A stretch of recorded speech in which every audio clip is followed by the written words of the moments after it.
வணக்கம். நான் ஸ்ரீரங்கம் ரவி உங்களோட பேசிகிட்ருக்கேன். இது வார பலன் 14ஆம் தேதி தொடங்கி 20ஆம் தேதி முடிய உள்ள வாரத்திற்கான பலன். இப்போ நம்ம நிகழ்ச்சிக்கு போகலாம். மிதுன ராசி. மிதுன ராசி நேயர்களை பொறுத்த வரைக்கும் இந்த ஒரு காலகட்டத்தில் எல்லாம் சிறப்பாக இருக்குது. ஹெல்த்து மேலே மட்டும் கொஞ்சம் கவனமாக இருக்கேன். ஹெல்த்தில் தான் ஏதாவது சின்ன சின்ன பிரச்சனைகள் வர வாய்ப்புகள் இருக்குது. சில பேருக்கு தொடர்ந்து ஹெல்த் ப்ராப்ளம் இருக்கவங்களுக்கும் பிரச்சனை வரும். அந்த ஹெல்த் பிரச்சனைங்கிறது வெவ்வேறு விதத்தில் இருக்குது. சில பேருக்கு வயிறு சம்மந்தப்பட்ட கோளாறுகளாக இருக்கும். சில பேருக்கு இந்த சளி பிடிக்கிறது, இந்த மூச்சு தொந்தரவு, அது மாதிரி சில தொந்தரவுகள் சில பேருக்கு ஏற்படும். அதனால் ஹெல்த்தில் மட்டும் கவனமாக இருக்கணும். தன வரவை பொறுத்த வரையில் ரொம்பவும் நல்லா இருக்குது. ரெகுலர் சோர்ஸ் ஆஃப் இன்கம் இருக்குது. அதே போல் எனக்கு திடீர்னு ஏதாவது லோன் வாங்கணும், பேங்க்கில் இதுக்காக அப்ரோச் பண்ணுறேன், அதெல்லாம் ரொம்ப ஃபேவரபிளி கன்சிடர்ட். ரொம்ப அதுக்கான லாபம் இதெல்லாம் ரொம்ப நல்லா இருக்குது. அதெல்லாம் எந்த குறையும் இல்லை. தொழில் சம்மந்தப்பட்ட விஷயங்கள் எப்படி இருப்பாங்கன்னா, உங்களுக்கு கோபம் வரும். என்னோடய பாஸ் அவன் மனுஷனா இல்லை ரோபோவா, அதுவும் வேலை செய்யுது, என்னையும் விட மாட்டேங்குது.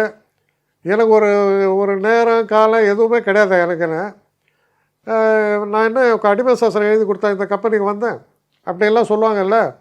அதெல்லாம் நீங்களும் உங்கள் மனசுலேயும் அந்த புலமெல்லாம் வரலாம். அது மாதிரி கொஞ்சம் டஃப்பாக தான் இருக்கும் ஜாப் ரிலேட்டட் ஏரியாஸ். பட் டஃப்பாக இருக்கிறது வேறு, இன்செக்யூர்டாக இருக்கிறது வேறு. இது இன்செக்யூர்டாக இல்லை, டஃப்பாக இருக்குது, அவ்வளோதான். இந்த வாரத்தை பொறுத்த வரையில் there is no time for relaxation அப்படி சொல்லலாம்.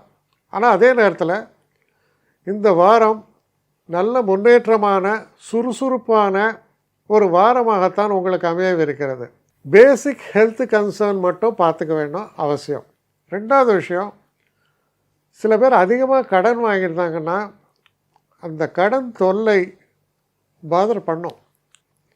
அதனால் கடன், ரோகம் இது ரெண்டும் கொஞ்சம் நமக்கு தொல்லைகள் இருக்க சான்ஸ் இருக்குது. அப்போது வாக்கினில் இனிமைன்னு சொல்லுவோம். பேசக்கூடிய பேச்சுக்களில் ஒரு தன்மையும் ஒரு இனிமையும் இருக்கும்போது நமக்கு வரக்கூடிய பகைவன் கூட கொஞ்சம் யோசிப்பான்.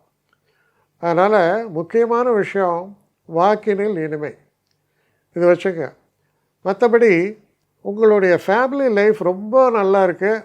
உங்கள் குழந்தைகளால் உங்களுக்கு பெரிய அளவு சந்தோஷங்கள் ஏற்படுறது. திருமணம் சம்மந்தப்பட்ட பேச்சுவார்த்தைகளை எடுத்தால் அது நிச்சயமான வெற்றியை தரும். மற்ற எல்லா விஷயங்களும் உங்களுக்கு ரொம்ப ஆதரவாகவும் வெற்றியை தரக்கூடிய வகையில் தான் இருக்குது. என்னை காண்டாக்ட் பண்ணணுன்னு நினைக்கிறவங்க ஸ்ரீரங்கம் ரவி 1@gmail.com ஒரு முகவரிக்கு உங்களுடைய இதை அனுப்புங்க. கட்டணம் உண்டு, அதோடைய விவரங்களை நான் உங்களுக்கு அனுப்புகிறேன். ஆனால் நான் இன்றைக்கி மேல் அம்சம் இன்னும் பதில் வரலையே அப்படின்னு வருத்தப்படாதீங்க. ஏன்னா எனக்கு கொஞ்சம் பெண்டிங்கில் இருக்குது. ஒரு நாளைக்கு எவ்வளோ பேரை நான் பார்க்க முடியும்? 3 பேர் 4 பேர் மேலே என்னாலையும் பார்க்க முடியாது. ஆனால் நிறைய பேர் ஆசைப்பட்றாங்க. ஆனால் கண்டிப்பாக நான் எல்லாருக்கும் ரிப்ளை பண்ணுவேன். சில நேரங்களில் 3 to 4 வீக்ஸ் ஆகும் என்னுடைய ரிப்ளை வரத்துக்கு. ஆனால் வரும். ஏன்னா நான் எல்லோரும் ஒரே நேரத்தில் ஒரு நாளைக்கு 10 பேர் பார்க்கணுன்னா முடியாது. ஸோ அதை கன்சிடர் பண்ணுங்கள். நான் நிச்சயமாக ரெஸ்பாண்ட் பண்ணுவேன். இதில் இந்த கல்யாண பொருத்தங்கள் போன்ற விஷயங்களை ஓரளவுக்கு அவசரமாக பார்க்கணுன்னு நினச்சா அதுக்கு ஓரளவுக்கு ப்ரையாரிட்டியும் தரேன். அதனால் கொஞ்சம் பொறுமை காக்க வேண்டும். கொஞ்சம் டிலே ஆகிறதுக்காக என்னை மன்னிக்கணும். ஆனால் ஐ மீன் ஹெல்ப்லெஸ் சுச்சுவேஷன். அதனால தான் நிச்சயமாக ஐ வில் ரிப்ளை யூ.